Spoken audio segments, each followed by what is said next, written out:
করছো? আজকে রাত্রে আলুর তরকারি আর রুটি বানাবো। তুমি খাবে তো? না। কেন? আমি বিরিয়ানি খাবো। বিরিয়ানি খাবে? হ্যাঁ। আচ্ছা। ছেলের আবদারে আজকে বানাবো বিরিয়ানি। আমি খুব সহজ পদ্ধতিতে ঘরে বিরিয়ানি বানাই। একদম দোকানের মতো ঝরঝরা বিরিয়ানি।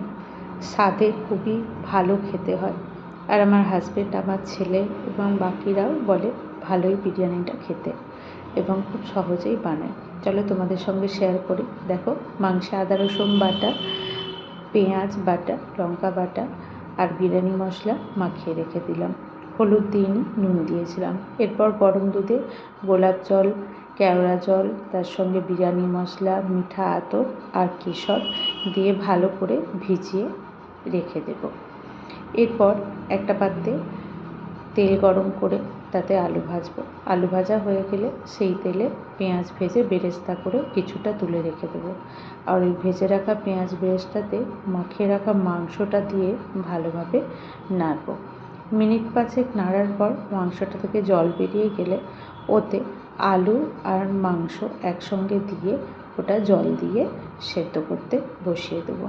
আর এতে কিছু দেওয়ার দরকার নেই, কষিয়ে নাড়ারও দরকার নেই। সেদ্ধ হয়ে গেলে আলু আর মাংস তুলে আলাদা করে নেব, আর যেই স্টটা এটা ছেঁকে নেব।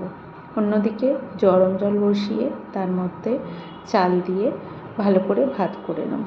ভাতটা হয়ে গেলে 50% সেদ্ধ হবার পর ভাতটা নামিয়ে রেখে দেবো। এবার লেয়ার করার পাতলা প্রথমে মাংস আলু দিয়ে তার মধ্যে ওই ছেঁকে রাখা রোগানটা দিলাম, তারপর ভাত দিলাম। ভাত দেওয়ার পর ওপর থেকে ওই দুধে গোলা জল, ঘি আর পেঁয়াজ বেরেস্তা, অল্প নুন ছড়িয়ে ঢেকে দিয়ে রেখে দেবো।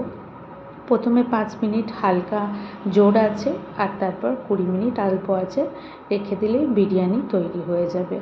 একদম ঝরঝরা দোকানের মতন সুন্দর বিরিয়ানি খুব সহজেই তোমরা বানিয়ে নিতে পারবে। বাবু, কি এটা? খেয়ে বলো কেমন হয়েছে। ঠিক আছে? এই তো চিকেন দিয়েছি, ধরো।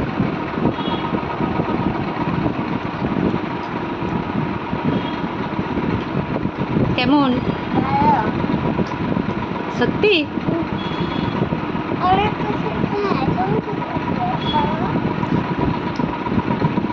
Thums up.